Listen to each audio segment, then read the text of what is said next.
محمد احمد حامد محمود قاسم عاقب فاتح قاسم قاسم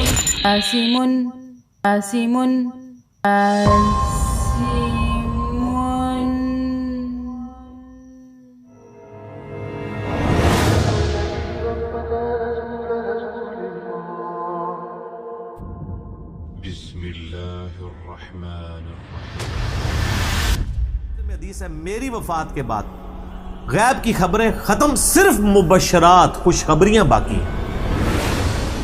یہ سب کچھ کیسے ہو رہا ہے؟ یہ آنے والے دور کی جھلکیاں ہیں۔ Coming events are casting their shadows before. یہ سب بتا رہے ہیں کہ پاکستان افغانستان کو مل کر اس میں کوئی عظیم رول پلے کرنا ہے، یعنی وہ پہلے سے کوئی زیادہ روحانی یا دینی کوئی اس سے بڑی شخصیت نہیں ہوں گے۔ ان میں خلیفت اللہ مہدی ہوں گے۔ اس سے یہ بات بھی پتہ چل گئی کہ یہ انقلاب جو ہے وہ عربیوں کے ذریعے نہیں آنا، وہ عربیوں کے ذریعے نہیں آنا، وہ عربیوں کے ذریعے نہیں آنا۔ اس طرح میں نے خواب میں دیکھا ہے تو حضور اکرم صلی اللہ تعالیٰ علیہ وسلم نے یہ ارشاد فرمایا کہ یہ بلال کو سکھا دو۔ معلوم ہوتا ہے کہ پاکستان کو بہت بڑا رول پلے کرنا ہے اس میں۔ قاسم عبداللہ دے دیر سلامت، میں نے قاسم عبداللہ دے دیر سلامت، میں نے قاسم عبداللہ دے دیر سلامت، میں نے علیہ وسلم میں کنواری لڑکیوں سے بھی زیادہ شرم تھی۔ علیہ وسلم میں کنواری لڑکیوں سے بھی زیادہ شرم تھی۔ علیہ وسلم میں کنواری لڑکیوں سے بھی زیادہ شرم تھی۔ یوں تو کر نہیں سکا کہ شرطے کھڑے ہوتے ہیں، تو میں نے دل ہی دل میں کہا بنی ہاشم دے دیر سلامت، حسن حسین دے دیر سلامت، علی جعفر دے دیر سلامت، قاسم عبداللہ دے دیر سلامت۔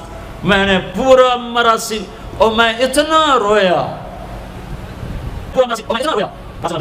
قاسم عبداللہ دے دیر سلامت، میں نے قاسم عبداللہ دے دیر سلامت، میں نے قاسم عبداللہ دے دیر سلامت، میں نے لشکر نکلیں گے، لوگ آئیں گے مشرق سے۔ کہ آپ صلی اللہ علیہ وآلہ وسلم اگر خواب میں دکھائے جاتے ہیں تو وہ بشارت کے لیے، کیونکہ بخاری مسلم میں حدیث ہے میری وفات کے بعد غیب کی خبریں ختم، صرف مبشرات خوشخبریاں باقی ہیں۔ صحابہ نے پوچھا مبشرات کیا ہے؟ فرمایا کہ خواب ہے جن کے ذریعے اللہ تعالیٰ غیب کی خبریں دے گا۔ بخاری مسلم دونوں میں حدیث ہے جس نے خواب میں مجھے دیکھا اس نے مجھے کو دیکھا، میری شکل میں شیطان نہیں آ سکتا۔ عبداللہ بن زید بن عبد ربی رضی اللہ تعالیٰ عنہ، انہوں نے خواب میں دیکھا کہ ایک شخص جو ہے وہ ناقوس لے کے جا رہا ہے، بگل جو ہے تھا وہ لے کے جا رہا ہے کہ جس کو بجایا جائے تو آواز نکلتی ہے۔ تو وہ بھی اسی معاملے میں تھے کہ اذان کے نماز کے لیے کیا کریں، کہ کس طریقے سے لوگ جمع ہوں۔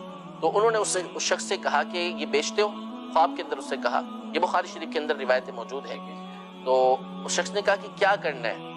تو کہا اس طرح اس کو بجا کے ہم لوگوں کو نماز کے لیے جمع کر لیں گے۔ تو کہا اس سے بہتر میں تمہیں کچھ کلمات نہ بتا دوں؟ تو کہا وہ کیا کلمات ہیں؟ تو پھر ان کو اذان بتائی، اللہ اکبر سے لے کے لا الہ الا اللہ تک پورے کلمات بتائے۔ یہ بیدار ہوئے، نبی کریم صلی اللہ علیہ وسلم کی بارگاہ میں حاضر ہوئے اور آ کے حضور علیہ السلام کو عرض کی کہ اس طرح میں نے خواب میں دیکھا ہے۔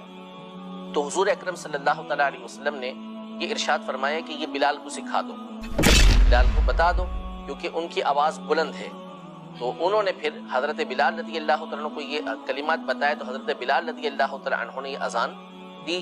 حضرت عمر رضی اللہ تعالیٰ عنہ اپنے گھر کے اندر موجود تھے، جب آپ نے کلمات سنے تو فوراً اپنی چادر گھسیٹتے ہوئے بارگاہ رسالت میں آئے اور کہا کہ یا رسول اللہ صلی اللہ تعالیٰ علیہ وسلم، میں نے بھی خواب کے اندر یہی دیکھا تھا، تو مجھے یہ چیز سکھائی گئی ہے۔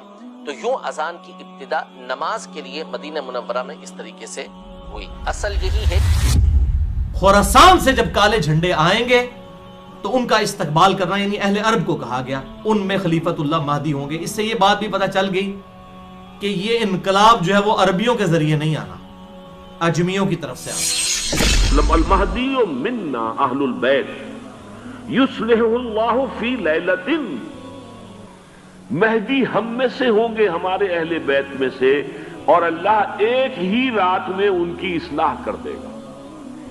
یعنی وہ پہلے سے کوئی زیادہ روحانی یا دینی کوئی اس سے بڑی شخصیت نہیں ہوں گے، لیکن ایک ہی رات میں اللہ تعالیٰ ان کی سیرت و کردار کے اندر انقلاب عظیم برپا کر دے گا۔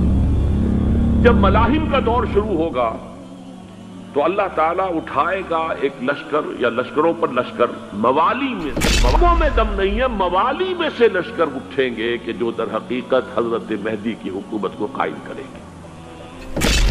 لشکر نکلیں گے، لوگ آئیں گے مشرق سے اور وہ حضرت مہدی کی حکومت کو جمائیں گے اور قائم کریں گے۔ اب ذرا نوٹ کیجئے کہ جزیرہ نما عرب کے مشرق میں کون سے ملک ہیں؟ 3: ایران، افغانستان، پاکستان۔ یہ 3 سالڈ مسلم ممالک، مسلم آبادی اکثریت۔ اور بخاری اور مسلم کی متفقن علیہ حدیث ہے کہ آپ صلی اللہ علیہ وسلم میں کنواری لڑکیوں سے بھی زیادہ شرم تھی۔ معلوم ہوتا ہے کہ پاکستان کو بہت بڑا رول پلے کرنا ہے اس میں۔ یہ سب کچھ کیسے ہو رہا ہے؟ یہ آنے والے دور کی جھلکیاں ہیں۔ Coming events are casting their shadows before. یہ سب بتا رہے ہیں کہ پاکستان افغانستان کو مل کر اس میں کوئی عظیم رول پلے کرنا ہے۔ چھپے ہوئے ہوں گے وہ وہاں پر، مدینے سے نکل کر آ کر مکے میں چھپ جائیں گے۔ اس خانہ جنگی کی حالت میں لوگ ان کی طرف دیکھ رہے ہوں گے، سوچتے ہوں گے انہیں میدان میں آنا چاہیے، کوئی پارٹ پلے کرنا چاہیے، امت کی رہنمائی کرنی چاہیے، لیکن وہ چھپیں گے، وہ کارے ہوں گے، وہ اس ذمہ داری کو قبول نہیں کرنا چاہیں گے، جا کے چھپ جائیں گے مکے میں۔ وہاں سے مکے والے انہیں نکالیں گے اور وہ کارے ہوں گے، انہیں بالکل یہ پسند نہیں ہوگا کہ یہ ذمہ داری اٹھائیں۔ کارواں جو چلے گا ان کی مدد کے لیے اس وادی دور و دراز، اس عظیم وادی دور و دراز، یہ وادی سندھ ہے، سلطان ہی مشرق سے فوجیں چلیں گی کہ جو مہدی کی حکومت قائم کریں گی۔ کہا جی میں آج عصر کی نماز پڑھنے پہلے آ گیا تو آ کے بیٹھا، مجھے بیٹھے بیٹھے نیند آ گئی۔ میں نے خواب میں اللہ کے نبی کی زیارت کیا، آپ نے فرمایا طارق جمیل کو میرا سلام پہنچا۔ میں نے کہا میرا سلام پہنچے گا، اسی میرا 80 پکے ہو گئے، مجھے ان تک سلام پہنچے گا، اسی میرا 80 پکے ہو گئے، مجھے ان تک سلام پہنچے گا، اسی میرا 80 پکے ہو گئے، مجھے ان تک۔ منہاج النبوہ کی تجرید کامل حضرت مہدی کے ہاتھوں عرب میں ہوگی۔